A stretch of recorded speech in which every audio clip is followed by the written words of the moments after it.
अस्सलामुअलैकुम ख़वातीन व हज़रात, कैसे हैं आप लोग। मैं डॉक्टर अकील जावेद आपकी खिदमत में हाज़िर हूँ। मेरे पश्तून भाइयों को डेरा मनना स्तड़ी मशे और जमा चैनल में खुश आमदेद। पंजाबी भाइयों को जनाब जी आया हूँ और मेरे चैनल पे ताड़ा स्वागत है। मेरे उर्दू स्पीकिंग भाइयों को ज़ाहिर है उर्दू ऑलरेडी समझ रहे हैं आप लोग।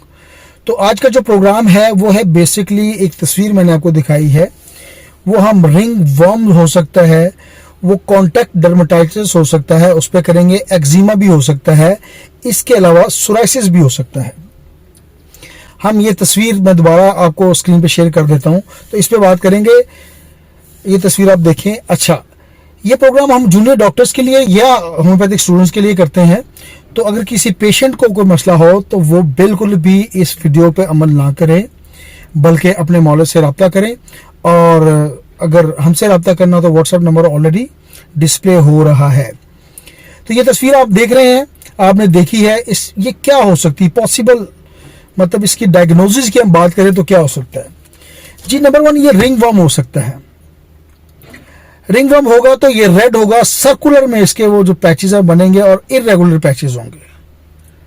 और अगर ये कॉन्टैक्ट डर्मेटाइटिस है, यानी कि कोई मवाद लगने से कोई मसला है, तो फिर ये रेड होंगे और इसमें इचिंग होगी, यानी कि खारिश होगी और स्वेलिंग होगी इसमें। तो अगर ऐसी कोई कंडीशन है या अलामत है तो ये कॉन्टैक्ट डर्मेटाइटिस की कैटेगरी में आएगा। और ये एक्जिमा भी हो सकता है।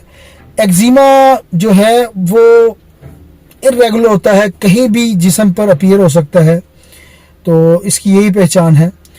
इसके अलावा ये ऑटो इम्यून डिसऑर्डर भी हो सकता है, जिसमें बाज़ औक़ात सोराइसिस आपने एक टर्म सुनी होगी, वो हो सकता है। ये ऑटो इम्यून सिस्टम जो आपके जिस्म में इम्यूनिटी होती है, इसको जिस्म का मदाफ़ती निज़ाम जो है वो रॉन्ग कैलकुलेट करता है। रॉन्ग कैलकुलेशन से ये आपको नज़र आएगा या वजह बनती है जिस्म का जो डिफेंस निज़ाम है, यानी कि जिस्म के जो मिसाइल हैं वो इसको मिस रीड करते हैं किसी चीज़ को और उस पर हमलावर होते हैं। उसकी वजह से जिस्म में ये सोराइसिस का इशू बन जाता है और एक रिएक्शन आपको नज़र आएगा। अच्छा, अगर ये सोराइसिस हो तो ये नॉर्मली ज़्यादातर एल्बो पर, नी में और स्काल्प यानी कि खोपड़ी में हो सकता है ज़्यादातर। बाकी जिस्म में किसी हिस्से में भी हो सकता है। कॉजेस डिस्कस कर लेते हैं। डिस्कस करने से पहले मैं बता दूं कि हम AJ हेल्थ टीवी के नाम से यूट्यूब चैनल है, इसको सब्सक्राइब कर दें ताकि इस किस्म की मालूमाती वीडियोस आपको मिलती रहें। तो कॉजेज में ये अगर बात करें तो कॉन्टैक्ट से हो सकता है। जो कॉन्टैक्ट डर्मेटाइटिस स्पेशली वो कॉन्टैक्ट से या उस मवाद को लगने से हो सकता है, तो ये आप इसको कर सकती हैं। क्लोथ जो है उससे बाजुकात हो सकता है, कोई खास किस्म के कपड़े आप पहनते हैं उससे रिएक्शन हो सकता है। वेदर, बाजुकात मौसम की तब्दीली या पोलर एलर्जी और इस किस्म के मामला भी हो सकते हैं। ड्राई स्किन के मामला हो सकते हैं। ऑटो इम्यून के डिसऑर्डर्स हो सकते हैं। तो इस किस्म के अगर मामला सामने हो तो आप इसको कर सकती हैं। अच्छा, इसकी डायग्नोसिस के लिए टेस्ट कौन सा करवाना है? स्किन की बायोप्सी करवा ले तो ज़्यादा बेहतर है, वो बिल्कुल एग्जैक्ट आपको उसकी कॉज का पता चल जाएगा। एहतियात क्या करनी है? कोशिश करें कि खराश ना आए ताकि इन्फेक्शन ना हो। खराश होगी तो इन्फेक्शन होगा, उससे प्रॉब्लम होगा। खुशबू वाले साबुन ना इस्तेमाल करें, आम सादा से साबुन इस्तेमाल करें। बाजू का साबुन भी इसकी एक वजह बनती है। तंग कपड़े ना पहने, जिल्द को मुनासिब नमी प्रोवाइड करें। तो ये चीज़ें आपने करनी है।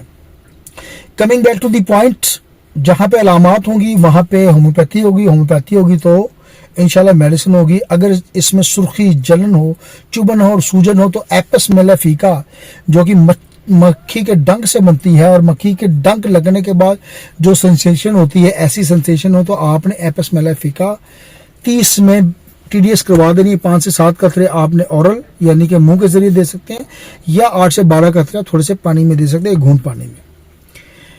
अगर इसमें फिंसिया बने, छपाकी टाइप आपको नजर आए, जख्म बने और उसमें पीप डले तो आर्सेनिक एल्बम वो ना हो। रेस्टॉक्स 30 में बड़ा अच्छी मेडिसिन है। रेस्टॉक्स अच्छा काम करती है। रेस्टॉक्स में कंडीशन ये होगी कि जो पेशेंट है उसमें ना घंटिया के दर्द या रोमैटिक प्रॉब्लम साथ में होती हैं। तो अगर किसी पेशेंट को रोमैटिक इश्यूज हैं तो रेस्टॉक्स को ज़रूर ज़हन नशीन रखें। 30 में इस्तेमाल करवाएं, सुबह दोपहर शाम इस्तेमाल करवानी है और TDS करनी है। उसी तरह 5 से 7 कतरे ज़ुबानी या 8 से 12 कतरे आपने थोड़े से 1 घूंट पानी में दे देना। एक और बड़ी मेडिसिन सल्फ़र। सल्फ़र की पहचान ये है कि पानी लगने के बाद प्रॉब्लम्स ज़्यादा होती हैं और उसका पेशेंट सल्फ़र का मेरी तरह फ़लसफ़ी किस्म का होता है, फ़लसफ़ा बहुत झाड़ता है, नहाने से डरता है। मजाक कर रहा हूँ मैं, ऐसा नहीं हूँ। तो अगर ऐसा हो तो 30 में यूज़ करवाएं, इंशाल्लाह ताला पेशेंट को अफाका होगा। तो दुआ में याद रखें। मैं doctor Aqeel Javed, thank you very much for watching my channel AJ health TV के नाम से चैनल को सब्सक्राइब करें। थैंक यू, अल्लाह हाफिज़।